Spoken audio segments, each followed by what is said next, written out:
Добро утро, секое утро, почитувани гледачи. Утринава ве поздравуваме од винаријата Сопот. Мора да признам дека утринава уживаме во прекрасниот амбиент и погледот кој што го има оваа винарија.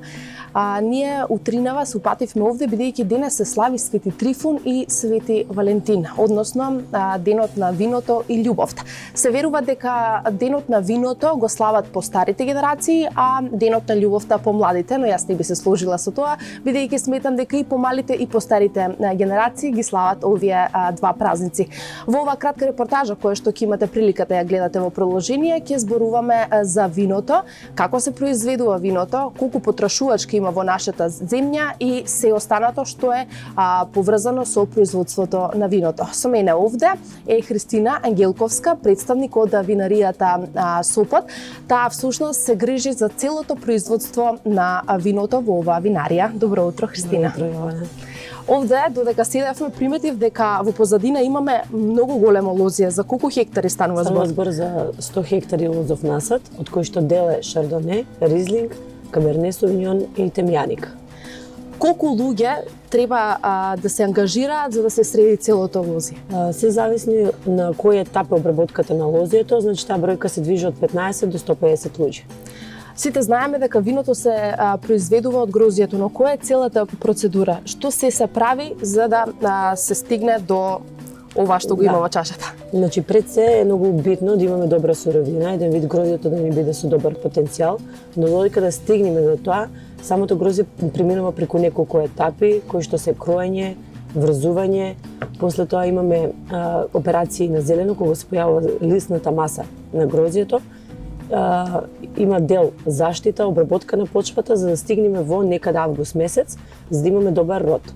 За да се постигне квалитетен род, со самото кроење, со резидбата се ограничува колку сакаме да ни даде род грозјето.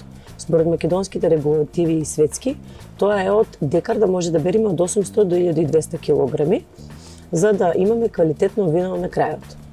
Има мешани и сортни вина, која е разликата? Значи сортните ви се од 100% една сорта, додека мешаните ви се од мешани вина. Да речеме, имате Ризлинг, Шардоне и Темјаника. Тоа ви се посебни сорти на вино, но од истите со различен процент може да направите и куве или купажа. Во Македонија има големо производство на вина, но колку македонците го пијат виното во нашата држава? Па, за среќа, во последните 10 години има многу раст на винската култура кај Македонија. У почетокот беше разлика само меѓу црвено и бело, додека веќе сега тука разговараме и за сорти, за карактеристика на грозија, за карактеристика на сорта, што мислам дека оде у многу поголем ефект. Утринава ние се одлучивме за црвено вино. Црвеното вино со кое јадење се препорачува? А белото со кое? Црвените ви се претежно вина за зрели меса. Претежно ви одат со меса, јагнешко, телешко, бифтек и слично, додека белите се полесни вина и се препорачуваат да се консумираат со риба. Шардонето ви е препорачено со бели сосови кремасти, црвените со месата, а додека Ризлинг го типино грижото некогаш е добро да се служат и со зелени салати. Ние жените можам да кажам дека сме понесмасни од мажите. Кога пиеме црвено вино, знаеме да се накапиме. Како да се исчисти дамката од црвено вино претежно? Па таму има една стара теорија дека тоа се чисти со бело вино, но сепак тоа е хемиска реакција, затоа што бојата од црвеното вино, тоа е багрилна материја што се содржи во црвеното вино и со ставањето на белото вино ние вадиме багрилната материја и таа ни преминува во течност. На тој начин дамката се чисти. Вие овде имате и преубав ресторан, нашите гледачи ќе имаат прилика да го видат малце подоцна. Кога ќе дојдат гостите во ресторанот, што најмногу бараат, бело или црвено вино и од која сорта? Не се зависи до годишната возраст на луѓето, до самиот вкус, но овде дефинитивно најпродаван продукт ни е Темјаника како сорта, затоа што правиме полусладка, има 20 грама остаток на шеќер, додека исто се котира добро и црвените вина. Темјаниката би издвоиле како најпродаван продукт до сега.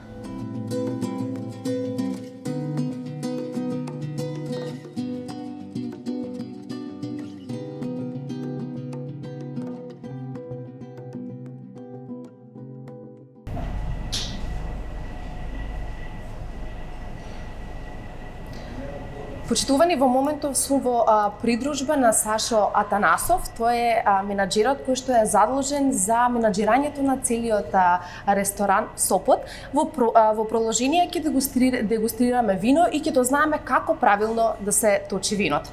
Сашо? Здраво, добро дојдовте во ресторанчето Сопот. Ви благодарам што не примивте, што не угостивте во вашиот прекрасен амбиент кој што го имате овде. Во продолжение да видиме како се служи виното. Па, најдобро е или најточно е кога виното се служи да најпрво да се стави доволно за да гостинот го проба, кога се служи етикетата да биде спрема гостинот за да види дека тоа вино се служи и потоа да оставиме да самиот гостин го проба виното, дали го одобрува тоа вино кое се послужува. Сега ќе бидам јас гостинот и да пробам да. Слива, нешто слива, капени има? Да. Кабернето изобилува со ароми и вкусови на црни овошја. И најдобро е ако тие ароми, тие вкусови потоа се поклопат и во вкусот, не само во мирисот. Така. А што е со чашава? Зошто секогаш вака треба да направиме на виново за да посилно го осетиме вкусот на виното? Односно мирис? Аромат, како се врти, се отварат аромите и подобро може да се почувствуваат аромите. Што вино е ова сега што ќе го пробам? Ова што го послуживме е Каберне Совиньон, берба 2014 резерва. Тоа е вино кое што е одлежано во дабови буриња и потоа минимум една година е одлежано во дабови буриња и минимум 2 години е одлежува во шише, па потоа доаѓа на продажба. Дали е ова вино едно од најбараните во вашиот ресторан? Па да, може да се каже заедно со Вранец Каберне и Темјаника по која што многу сме препознати. Со ова вино, кое јадење би го предложиле на вашите гости? Со Каберне Совиньон, па и со останатите резерви кои што ги нудиме, секојаш ќе препорачува црвено вино. Со кабернето би препорачал некое добро јагнешко или можеби бифтек.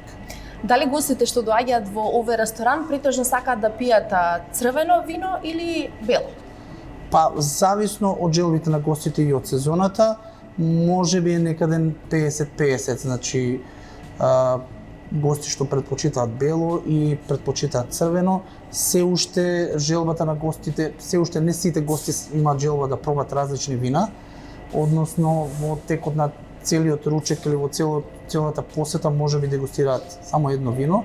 Меѓутоа се трудиме да го презентираме и да му објасниме дека со секој тип на храна е пожелно, односно е подобро да ги почувствуваат комбинацијата на вкусовите на храната и на виното и да правуваат различни вина со секој различен стил на храна и едноставно да се зголеми уживањето за време на посета.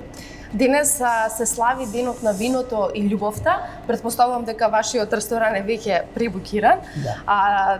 Гостиве претежно се јавуваат да закажат маса за Свети Трифун или за Свети Валентин? Или доаѓаат да закажат маса за да седат да јадат и да пијат? Дел од гостите ќе прослават Свети Трифун, меѓутоа голем дел од гостите ќе посебно мислам дека помладата генерација повеќе ќе го слави Свети Валентин. Дали имате некое љубовно мени да речеме? Да, имаме неколку сетови кои што се различни комбинации, поголем дел од комбинациите се потрудивме баш да асоцираат на Свети Трифун, на Свети Валентин и на љубов, по-специфичко, не се вообичаено во мени и каде што може да се пробаат различни работи кои заедно би зголемиле вредноста на уживањето, би го зголемиле уживањето додека се оце. Дали се служувате дека овие два празници ги слават сите генерации, односно и постарите и помладите генерации? Па да. Сите уживаат и во виното и во љубовта, така да мислам. И виното и љубовта некако идат така со заедно.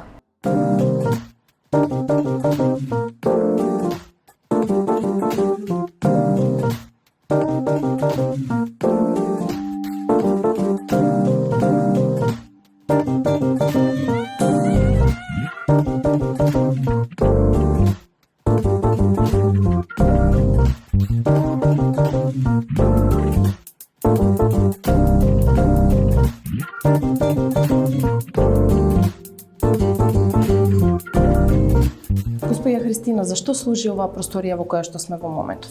Ова е барик оддел, значи овде се произведуваат само премиум вината. Овоа ви е бочва од 225 литра, кој што во превод значи барик. Тука се носат најдобрите вина, на одлежување, зависно со тоа што го бараме, одлежувањето е од 12 до 24 месеци. Од белите во овој дел влева само шардонето, додека од црвените ги имаме каберне, мерло, пино нуар и сите црвени сорти кои што ги произведуваме.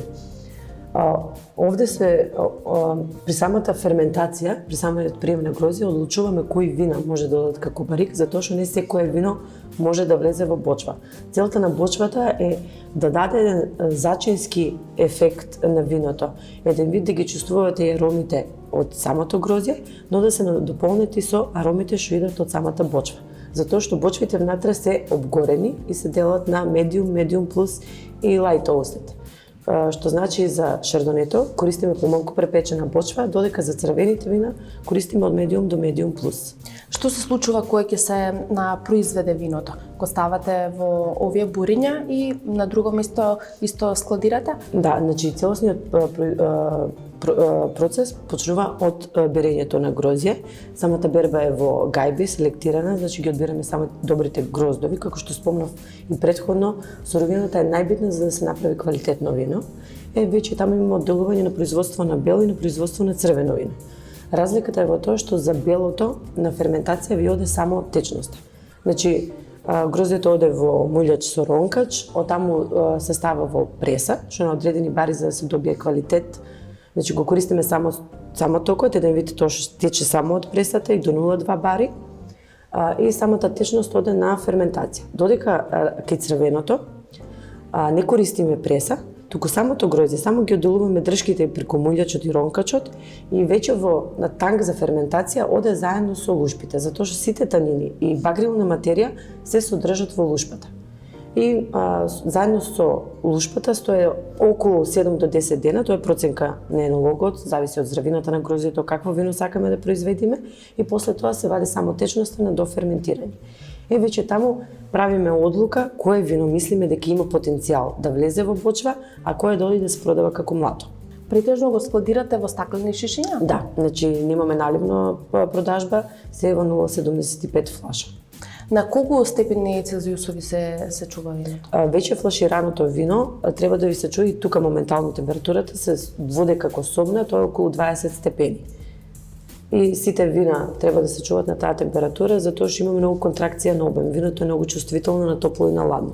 Кога е поладна температурата, обемот му се свива, а кога е потопло, се шири. И исто и цистерните мора да бидат доволно полни, затоа што во првиот случај, ако е ладно, влева воздух и добивате оксидација, ако е топло може да се добие изливање од самата цистерна. Кој е задолжен за квалитетот на виното? Тука сме задолжени јас и мојот колега Божидар Илиевски, со кој работиме заедно од 2017. Значи ние сме тие што одлучуваме кое вино има потенцијал и која категорија би требало да влезе. Како знаете дека виното е спремно за продажба? Што значи добро и квалитетно вино? Добро и квалитетно вино пред се имаме лабораторија кај што правиме хемиско исследување, но квалитетно вино вие контролирана ферментација, што значи белото е на ферментација од околу 14 степени, се со цел затоа што аромата е испарлива компонента и на таа температура ние задржуваме внатре во виното. Ако е повисока температура, оно испарува. А додека на црвеното температурата исто на ферментација е битна, кај што таму треба да се оди до 25 степени, за да екстракцијата биде подобра. Еден вид самата температура допринесува да можат подобро да се извадат багрилната материја и танините од лушпата на гроздјето.